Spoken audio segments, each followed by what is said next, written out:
Alrighty, let's begin with our first question. Please always mark the keyword. It will help us to arrive at the correct answer quickly, saving time. Option A is data scientist. Data scientist focuses on notebooks, machine learning models, and advanced analytics rather than SQL dashboards. Incorrect. Let's move to option B. B says data engineer. Data engineer concentrates on building ETL pipelines and ensuring data reliability using Spark and Delta Lake. Wrong answer. Let's move to option C. C says platform architect.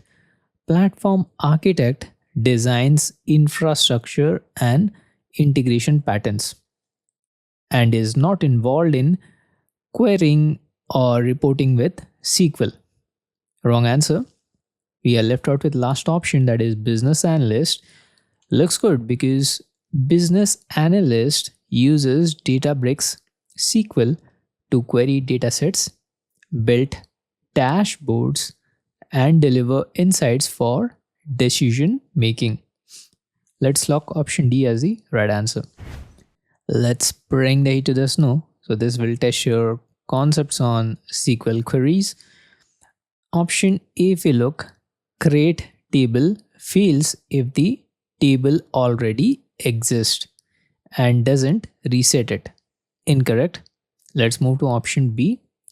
Option B, if you look, using clause is invalid for defining schema in this context. Wrong answer. Let's move to option C. Option C, if you look, it recreates the manage table with the given schema and ensures it starts empty. Let's keep it. Option D, if you look, from clause is syntactically incorrect for table creation. Let's delete it. We'll lock option C as the right answer. Okay, now let's look at this question. This is all about sharing the results of all queries in one consolidated view. Option A says a SQL warehouse. SQL warehouse executes queries but doesn't present multiple results together. What we need. Incorrect. Let's move to option B. B says a query history page. Query history page shows past queries but lacks a unified visual output. Wrong answer. Let's move to option C. C says a dashboard. Dashboard displays multiple query results together in one view for stakeholders. Looks good. That's what we need. Option D says a data visualization tab on a query page. Data visualization tab on the query page is tied to one query and is not suited for multi-query sharing. Wrong answer. We'll lock option C as the correct choice. Alright. Now let's look at this. We need to compare Databricks SQL with other visualization tools to decide which is best suited for the task. Option A says creating presentation grade visuals for publishing reports. Presentation grade visuals need advanced formatting not offered by Databricks SQL. Wrong answer. Let's move to option B. B says designing organization branded visuals for external marketing. Branding and design customizations are limited in Databricks SQL again. Wrong answer. Let's move to option C. C says building custom interactive visuals for small datasets. Custom interactivity is better handled by specialized visualization libraries. We'll delete this. We are left out with option D. It says generating simple exploratory visuals for large datasets. Databricks SQL enables data visualization by generating simple explorations on big data within the platform.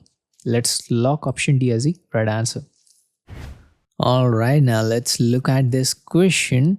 So as per the situation, we need to enable the data lakehouse by enhancing organization reliability, performance, and data governance in data lake environment. Option A is ML flow. ML flow focuses on machine learning lifecycle, as the name suggests, right? ML stands for machine learning. And it doesn't, ML flow is not meant for improving data lake structure, what we require. Let's delete it. Option B says Apache Spark. Apache Spark processes data but doesn't enforce governance or transactional reliability in lakes. Wrong answer. Let's move to option C. C says Delta Lake. Delta Lake adds reliability, structure, and governance features that support data lakehouse model. Looks good, let's keep it. Option D says Databricks SQL. Databricks SQL enables querying but doesn't enhance lake architecture with governance or performance controls. We'll delete this. We'll lock option C, Delta Lake, as the right answer. Okay, now let's look at this question. As per the requirement, we need to upload the file efficiently. Option A says use the create page in Databricks SQL to upload the file and generate a table. Uploading via the create page enables fast table creation for small files within Databricks SQL. Let's keep it. Option B says connect Databricks to the desktop using partner network and create the table from there. Partner connect setup adds steps that aren't required for uploading a small CSV file. Wrong answer. Let's move to option C. Option C says upload the file to cloud storage and then import it into Databricks to create the table. Cloud storage upload adds delay and isn't required for small local files. Wrong answer. We'll move to now option D. D says manually copy paste the data into cloud storage before importing it into Databricks. Manual copy paste into cloud storage is inefficient for structured uploads. We'll delete this. We'll lock option A as the right answer. Alrighty, now let's look at this question. So this is all about Databricks SQL workspace, where the analyst needs to set up a refresh schedule for the query. Option A says Data Explorer. Data Explorer focuses on browsing data, not on scheduling query refreshes. Incorrect. Let's now move to option B. Option B says Visualization Editor. Visualization Editor edits visuals but doesn't manage query refresh settings. Wrong answer. Let's move to option C. Option C says Query Editor. Query Editor allows scheduling refresh for saved queries even when not linked to dashboards or alerts. Let's keep it. Option D says Dashboard Editor. Dashboard Editor controls dashboard visuals but doesn't apply to standalone queries. We'll delete this. We'll lock option C, Query Editor, as the right answer. Alright, now let's look at this question. We need to set up here to make sure dashboard reflects the stream data.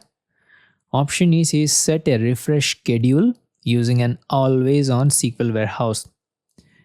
SQL warehouse helps run queries but doesn't control how often the dashboard refreshes.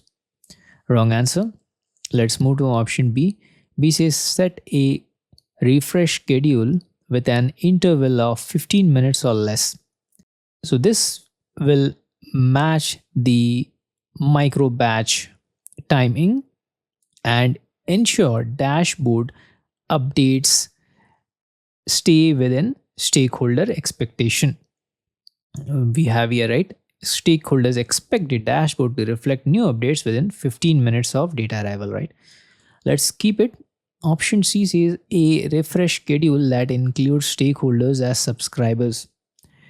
Adding subscribers sends alerts but doesn't affect how fast data appears in the dashboard. Wrong answer.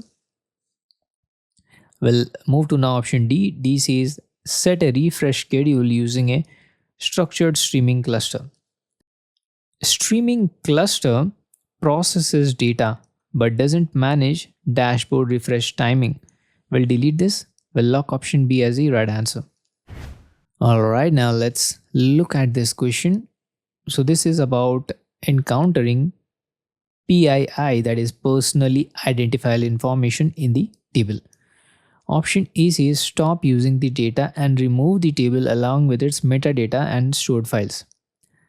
Deleting the table may interfere with audit trails and bypass proper reporting procedures. So this is incorrect, right? We cannot remove the table. Option B says stop using the data and continue the project using other available datasets. Skipping the issue avoids responsibility and leaves sensitive data unaddressed. Wrong answer. Let's move to now option C. C says stop using the data and inform their supervisor to ensure proper handling of the sensitive information. Reporting the issue ensures the data is handled according to company and legal standards. Let's keep it. Option D says remove the column with personally identifiable information and continue working without informing anyone. Dropping the column without reporting a risk non-compliance with data protection policies. Let's delete it. We'll lock option C as the right answer. Alright, this question will test your concepts on joins. Option A says left semi-join. Left semi-join only shows users from the users table who have matching records in the feature access table. So users without access are excluded, right? So this is incorrect. Let's move to option B. B says left join.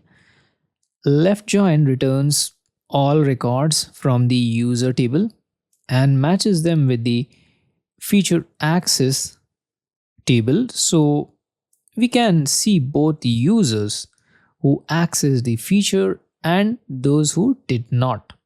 It looks good. That's what we need. We'll keep it. Option C says middle join.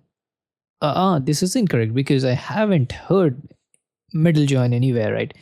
This is invalid option. Middle join perhaps is doesn't exist, right? It's not a SQL join type anyway. Let's delete it. Now option D says left anti-join. Left anti-join only shows users from the users table who have no matching records in the feature access table. So it excludes those who access the feature. So this is again incorrect. We'll lock option B left join as the right answer. If you want the PDF version including the keyword tricks, please enroll in Diamond membership or above by clicking the join button. Please select the Diamond tab there, then proceed with it. And after you're done enrolling in membership, please do connect with me on LinkedIn at the rate of Cloud Guru Amit or Instagram at the rate of Amit Physique. I'll be happy to help you with the hands-on files as well as the PDF files.